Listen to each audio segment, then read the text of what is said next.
क्या कहेंगे? केजरीवाल कह रहे कि मॉडल जमाने का अभिमन्यु, चक्रव्यूह में नहीं फंसूंगा। सर देखो, चक्रव्यूह तक फंसना या चक्रव्यूह तक पहुंचना, मैं मानता हूं ये दोनों ही बातें उन पर लागू नहीं होती। उनकी स्थिति वर्तमान में एक अतिक्रमणकारी जैसी, एक आताताई और एक अत्याचारी जैसी है। जो मुख्यमंत्री, लोकतंत्र में एक मुख्यमंत्री और ये वैसे कहें दिल्ली का राजा, जो अपनी प्रजा को ना तो साफ हवा दे पा रहा है, जो ना अपनी प्रजा को साफ पानी दे पा रहा है, जो ना अपनी प्रजा को अतिक्रमण और घुसपैठियों से बचा पा रहा है, जो ना अपनी दिल्ली की जनता को समान शिक्षा दे पा रहा है, जो ना अपनी दिल्ली में धर्मांतरण रोक पा रहा है, जो अपनी दिल्ली में किसी तरह के लॉ एंड ऑर्डर को, किसी तरह की व्यवस्था को मैनेज नहीं कर पा रहा है, जो हर बार झूठा वादा कर रहा है, जो जमुना में 4 लाख झुग्गी जो उत्तर प्रदेश और पूर्वांचल के लोगों की है, उन्हें हर बार मकान का वादा करके और हर बार उनके साथ फरेब कर रहा है, झूठ बोल रहा है। और वो जो मकान, झुग्गी के बदले मकान देने की बारी है, क्या कहते हैं, वो जिन्हें देने का काम कर रहा है वो घुसपैठी हैं। रोंगे मुसलमानों को वो झुग्गी के बदले मकान दे रहा है। वो कह रहे हैं कि शिक्षा मैं दे तो रहा हूं, अगर आपको शिक्षा चाहिए, अच्छे हॉस्पिटल चाहिए तो केजरीवाल को वोट दे, क्योंकि मैं इंजीनियर हूं, बनाना जानता हूं। अगर आपको राजनीति करनी है तो बीजेपी को वोट दे। अच्छा भवन या अच्छी शिक्षा, अच्छा भवन या अच्छी शिक्षा, अच्छे भवन से शिक्षा का कोई मतलब नहीं है। वो मात्र उसका साधन जरूर हो सकता है। जब तक अमीर और गरीब के बच्चों की किताबों में समानता नहीं आएगी, जब तक मैं मानता हूं कोई शिक्षा में बड़ा बदलाव नहीं है।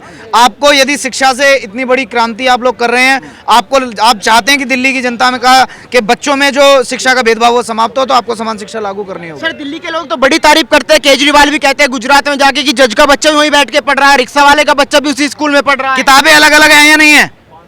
किताबें अलग अलग हैं या नहीं है?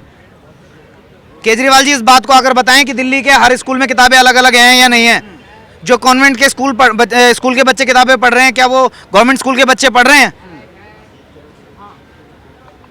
अच्छे हॉस्पिटल की बात हो रही है। अच्छे हॉस्पिटल, चलिए आप देखिए दिल्ली के हॉस्पिटलों का हाल देखिए।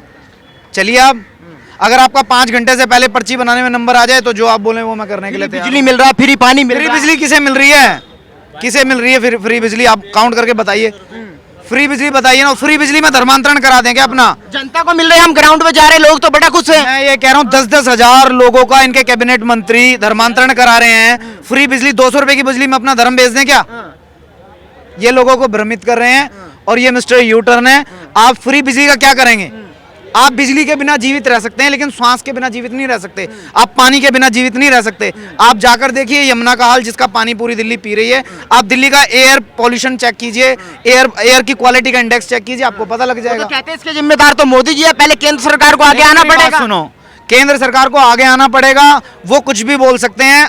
आपको दिल्ली में, आप रिपोर्टिंग कर रहे हैं, पंजाब से दिल्ली में पॉल्यूशन आता है, सबसे पहले बात किसने बताई? अरविंद केजरीवाल ने बताई। और जब से वहां की सरकार बनी है, वहां पंजाब से पॉल्यूशन आना बंद हो गया है।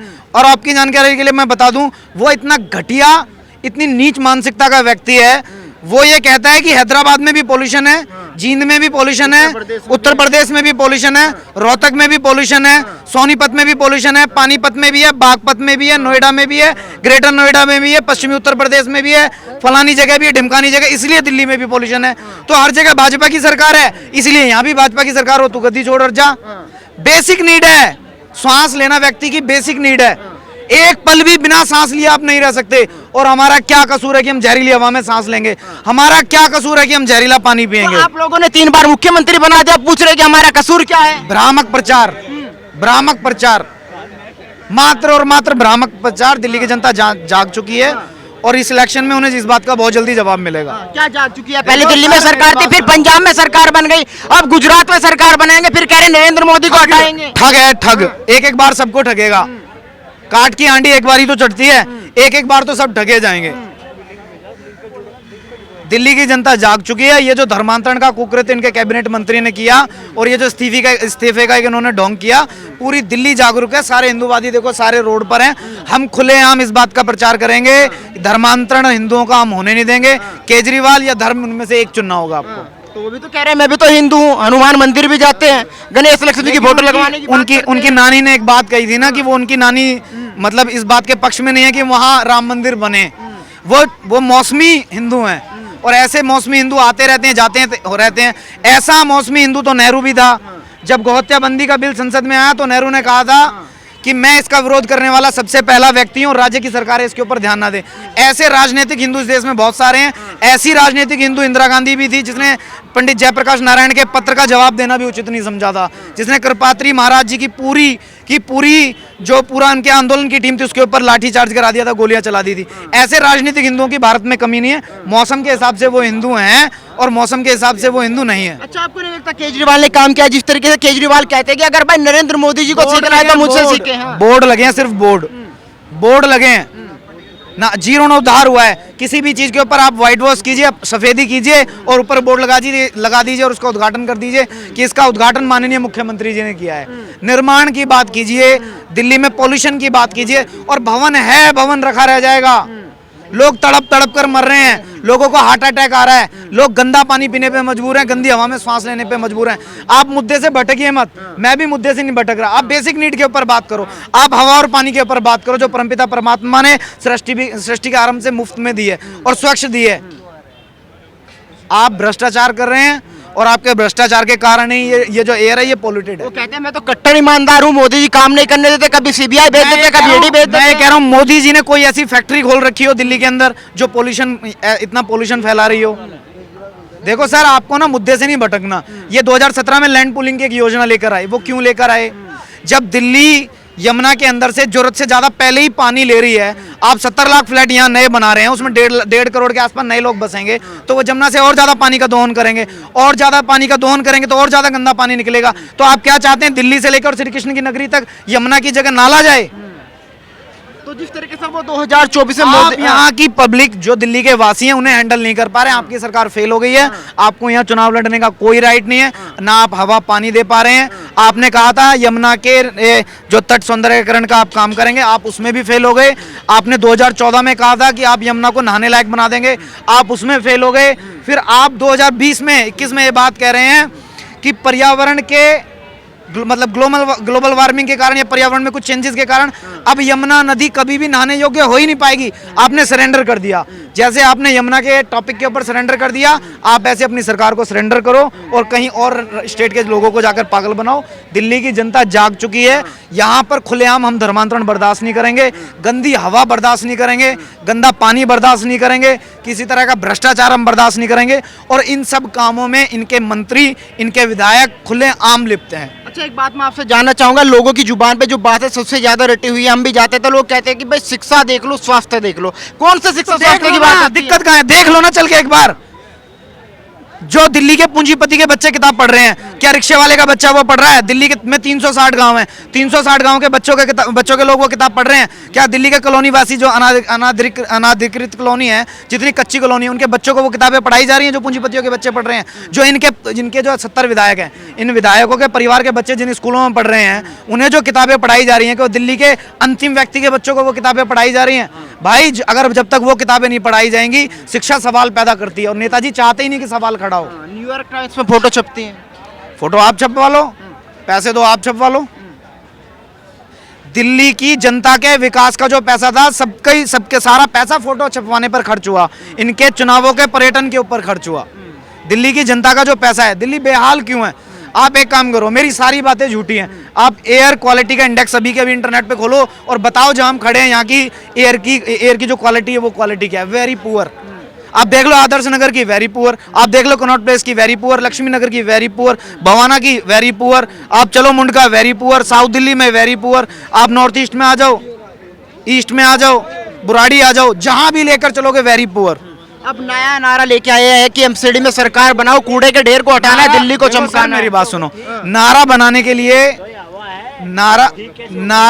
के लिए कंटेंट राइटर बिठा रखे हैं, अच्छी मोटी रकम लेते हैं, कोई भी नारा तैयार कर देते हैं। ये भाई साहब कह रहे कैसे ठीक होगी हवा, कैसे ठीक होगी? ये पहली जिम्मेदारी राज्य के मुख्यमंत्री की है। मुख्यमंत्री बताएं, नहीं कर पाएंगे तो वो दूसरी सरकार आएगी, वो ठीक करेगी।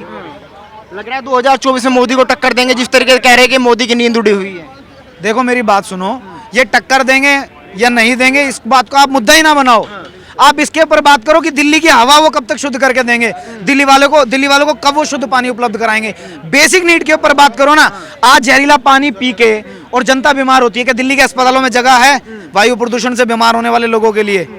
क्या बात तो आप कर रहे हैं ना, दिल्ली की जनता तो फ्री बिजली फ्री पानी में खुश है ना। दिल्ली की जनता इसके ऊपर बात कर रही है। आप बात कर रही है, आप जन जागृति तो करें, लोगों को बताएं कि आपके लोगों को जो हार्ट अटैक आ रहा है, आप जो अस्पतालों में जा रहे हैं, आपको जो श्वास की बीमारी हो रही है, आपको जो किडनी फेलियर हो रहा है, आप जो गंदा पानी पी के आधी दिल्ली को टाइफाइड हो रहा है, हम तो बताते हैं, लोग मानते का, लोग तो कहते हैं हम तो बड़ा खुश हैं। लोग मानते हैं और लोग जितना मानते हैं उसका परिणाम चुनाव के परिणामों में आपको पता लगेगा कि लोगों में कितनी जन जागृति और कितना आक्रोश है इस सरकार के खिलाफ। ये धर्मांतरण का जो कुकृत्य इन्होंने किया, ये कोई छोटा मोटा काम नहीं है। अच्छा, आपने कोई आंदोलन भी चलाया गया, आपकी कुछ मांगे है, वो मांगे क्या है? हमारी मांग यूनिफॉर्म एजुकेशन की है। 27 तारीख को राजघाट से लेकर गांधी की समाधि से संसद तक हम लोग पदयात्रा कर रहे हैं। हम मांग कर रहे हैं कि जो 5 काले कांग्रेसी कानून हैं, जो 5 हिंदू विरोधी कानून हैं, उन कानूनों को खत्म किया जाए। हमारी मांग है कि इस देश में मंदिर का कंस्ट्रक्शन हम लोगों ने कराया, मंदिर की जमीन हमारी है, मंदिर में जो प्रतिमाएं हैं, मंदिर में जो ईश्वर है वो हमारा है, उसके प्रति आस्था हमारी है, उसमें दान हमारा है, तो हमारे दान पर सरकार का कब्जा कैसे है? तो हिंदू धर्म दान एक्ट जो काला कांग्रेसी कानून है, इसके रद्द करने की हम मांग कर रहे हैं। ये वक्फ बोर्ड का जो कानून है, काला कांग्रेसी कानून है, इसके रद्द करने की मांग हम कर रहे हैं। इस देश में संविधान है और इस संविधान के प्रति जिन लोगों की आस्था नहीं है वो ये देश छोड़ें और चले जाएं। हम इस देश में एक देश एक कानून की मांग कर रहे हैं। हम मुस्लिम पर्सनल लॉ एक्ट जो कांग्रेस का काला कानून है, इसे रद्द करने की मांग कर रहे हैं। हम मांग कर रहे हैं देश में गौवंश हत्याबंदी की, क्योंकि ये हमारे 100 करोड़ हिंदुओं की आस्था का विषय है। हम मांग कर रहे हैं यूनिफॉर्म सिविल कोड की। हम मांग कर रहे हैं धर्मांतरण नियंत्रण के राष्ट्रीय कानून की। हम मांग कर रहे हैं घुसपैठ नियंत्रण के राष्ट्रीय कानून की। सरकार फुल बहुमत में, फिर कानून क्यों नहीं लाया जा रहा? सुनो मेरी बात, ना तो मोदी जी बचा पाएंगे ना अमित शाह। लेकिन आज के बने अच्छे कानून 25 साल बाद भी हमें जिहाद से, 25 साल बाद भी धर्मांतरण की आग से, 25 साल बाद उन्माद से, अलगाववाद और कट्टरवाद से बचा पाएंगे। इसीलिए अच्छे नेता इस देश को 25 साल बाद नहीं बचा पाएंगे, लेकिन आज के बने अच्छे नेता के द्वारा बनाए गए आज के कानून 25 साल बाद भी हमें और हमारे आने वाले बच्चों को बचा पाएंगे। इसीलिए हम लोग 27 नवंबर 1 बजे राजघाट से लेकर अंग्रेजी कानूनों को फाड़कर अपने पैरों के नीचे रौंदकर और संसद तक पदयात्रा करने जा रहे हैं। सर, मेरा सवाल यही है, यूनिफॉर्म सिविल कोड की आपने बात की, सरकार है बहुमत में है, तो फिर दिक्कत क्यों आ रही है? यही तो पूछना चाहते हैं। हम मोदी जी से बहुत प्रेम करते हैं, लेकिन नफरत करते हैं धर्मांतरण से। We love Modi ji but hate घुसपैठ। We love Modi ji but hate गौवंश हत्या। We love Modi ji but hate धर्मांतरण नियंत्रण।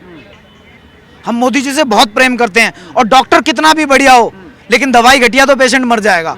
जब तक कानून नहीं बनेंगे, जब तक कानून नहीं बनेंगे, तो मोदी जी रहें या ना रहें, मोदी जी का आने का फायदा क्या है?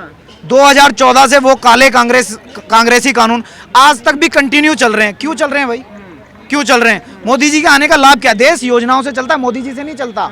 मोदी जी रहें या ना रहें, उस बात का कोई लाभ नहीं है जब तक कानून नहीं बदले जाते। मोदी जी हैं, कुछ कानून बदले गए, लेकिन व्यापारियों के बदले गए, हिंदुओं के पक्ष में कोई कानून नहीं बना। इन्होंने धारा 370 रद्द की, उसके लिए बहुत बहुत धन्यवाद। राम मंदिर का निर्माण हो रहा है, उसके लिए कोटि कोटि धन्यवाद। लेकिन ये मंदिर बन जाए और बनने के बाद बचा पाए 25 साल बाद, इसलिए आपको धर्मांतरण नियंत्रण कानून बनाना होगा, घुसपैठ नियंत्रण कानून बनाना होगा, वक्फ बोर्ड कानून रद्द करना होगा। ये काले कांग्रेसी कानून रद्द करने होंगे, क्योंकि देश योजनाओं से चलता है, देश कानून से चलता है, और कानून वो के वो हैं। इस देश में कानून का राज है, कानून अंग्रेजों के बनाए हुए हैं, और ये काले कानून कांग्रेस के बनाए हुए हैं। जब तक ये कानून रद्द नहीं होंगे, जब तक मैं नहीं मानता कि किसी तरह की हिंदूवादी सरकार आई है।